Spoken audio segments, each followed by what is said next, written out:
How's everybody doing today? Excuse me. I woke up a little tired. Yesterday I worked out and I was cleaning my apartment pretty much for the whole day, and I just kind of woke up tired. So, of course, I got the Joe, baby. Drinking coffee to wake up because, like I said, I do these videos in the morning.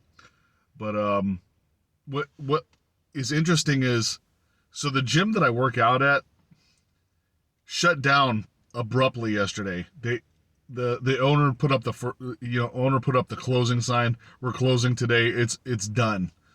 It was kind of going downhill anyways. They lost their sign that they put up over the doors. The big illuminated sign, Crunch Fitness. Last year that just like it fell off. The sign just like fell down and crashed. The front part of it, not the mounting system that they put the plastic, the translucent like colored plastic with the lights shining through it. The mount was there, but the front of it, where it covers the light bulbs that are behind the plastic, it fell down. And there's always like there's tweakers walking by now because the police department keeps pushing the drug addicts away from the street. So now they're walking all alongside all the companies basically that is all along that road. And I thought this was interesting because the gym that is replacing it, they bought them out. They were bought out by another gym, and they're opening up late this year or something like that. Is the gym that I dislike the most. I'm not going to say its name, so I don't want to give you a biased, and maybe it's of a different opinion. But it's a gym I vow never to go again to, because they have bad customer service, bad personal relations. They don't care about care about the club members. It's just not an environment. When you go to the gym, it should be a spiritual experience on some level. It should be like your church. This is where you feel good. Everyone around you is feeling good. You're getting in shape. You're feeling better. You're doing cardio. You're doing weightlifting. Whatever the exercise you're doing, it's making your health better. It should be a positive experience. But this gym I've been to in the past has given negative experiences to myself and many other members that I've talked to. And that's who they're replacing with, which I thought was uncanny, because I was like, man, this is just another one of those things in my life where I'm being tested again. One of my favorite gyms is now being replaced by the one I dislike the most. I go from favorite to least favorite in a blink of an eye, and it is really close to my apartment. Like, I can walk to the gym if I want to. It's like a little less than a mile. I could walk there if I want to. So that's how close it is. Whether I drive or not, it doesn't matter. I'm just saying, if I didn't want to drive that day, I could take a little walk to warm up and get there. But irregardless, I just wanted to share that funny story with you about stuff that you could be manifesting in your life. And somehow I manifested my worst gym, replacing it with my favorite gym. So I thought that was interesting. So now I'm gonna have to go look for another gym, further away, because there's not the only one. The only other gym that's closest is Planet Fitness, and Planet Fitness doesn't really cater to quote unquote strong individuals. Like, they don't have flat bench. Their dumbbells don't go over 65 pounds. Now, mind you, Planet Fitness is not my least favorite gym. I would go there if I had to. It's not my least favorite. You think it would be, and that's the one I was talking about, but it's not. I'll just have to drive an extra few miles to get to the gym where they have the equipment that I require. I'm going kind of on a rant here, but I wanted to kind of like, somehow it was a universe thing that brought this to me for some reason. I know it might sound simple, but compounding all the other things that have been happening in my life, I just thought it was interesting that this occurred as well. So what I want to talk about is, during your spiritual awakening, or your awakening process, or if you haven't even awoke at all, universe gives you signs. And a series of numbers 1111.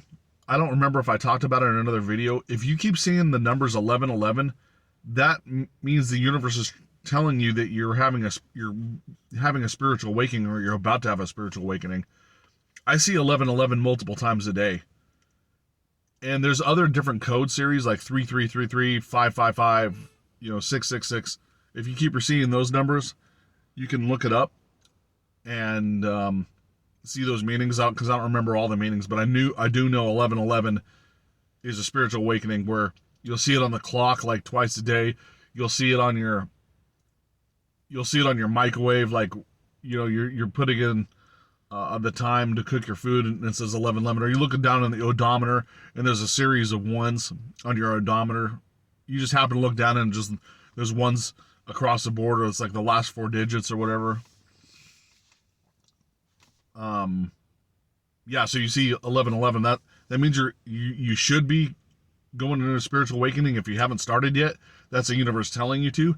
And if you did start it, that's the universe also saying, hey, we got you. We know you're on your spiritual journey. I'm letting you know that we know that you're on your spiritual journey.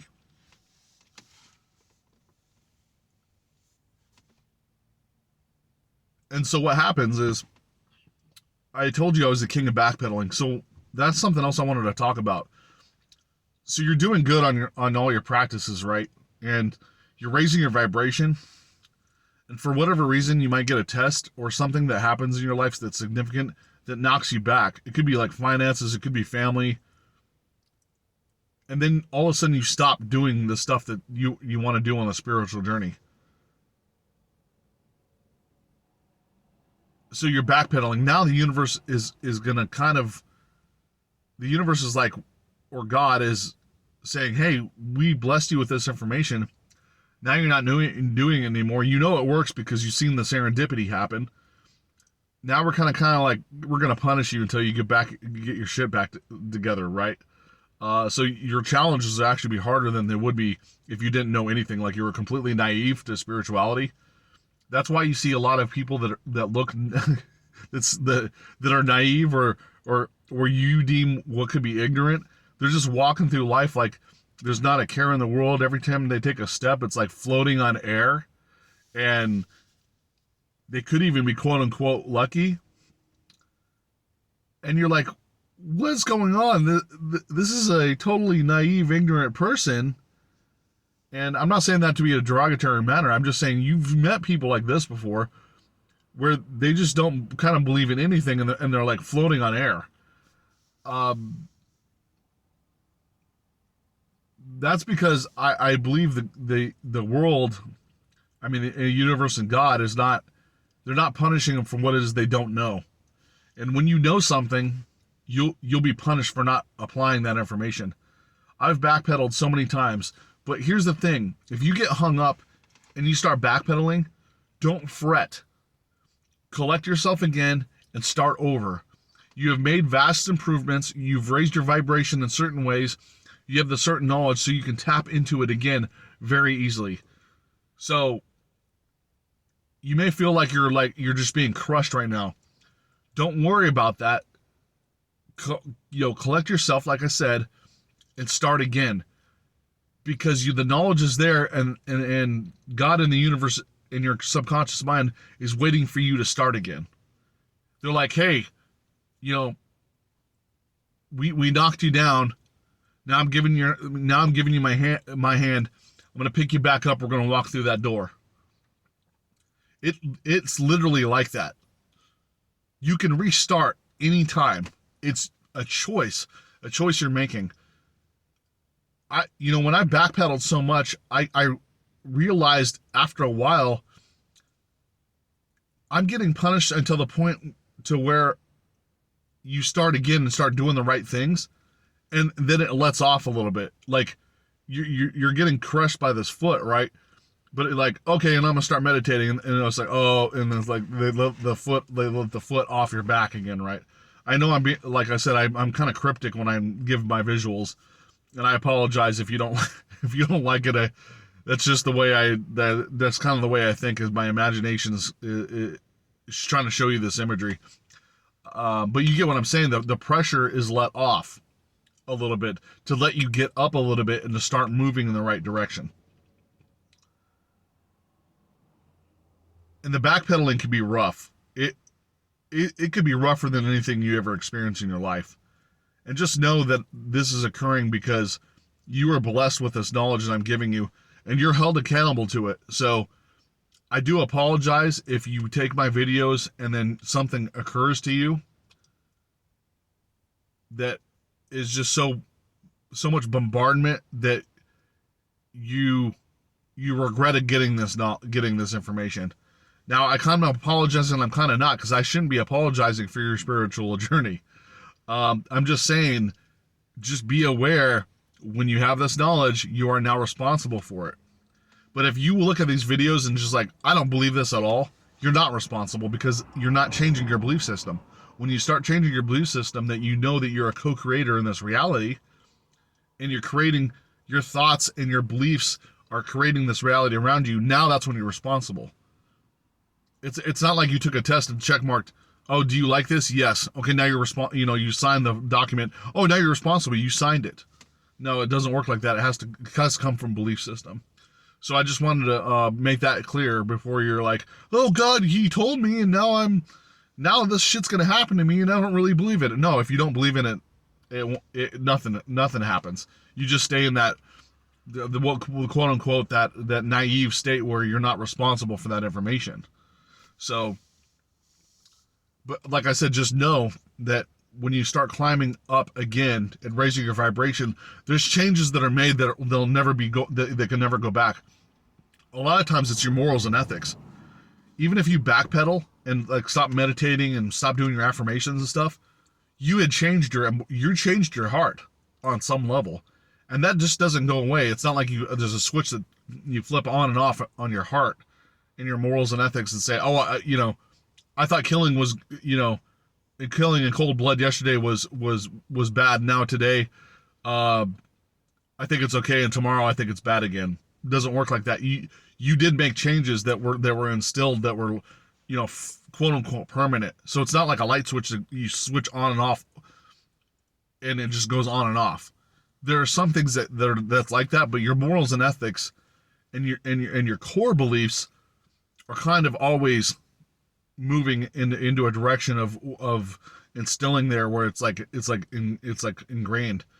And that's why our system is kind of set up to ingrain your certain ideas and stuff when you're a kid, because you're the most absorbing computer being programmed when you're young.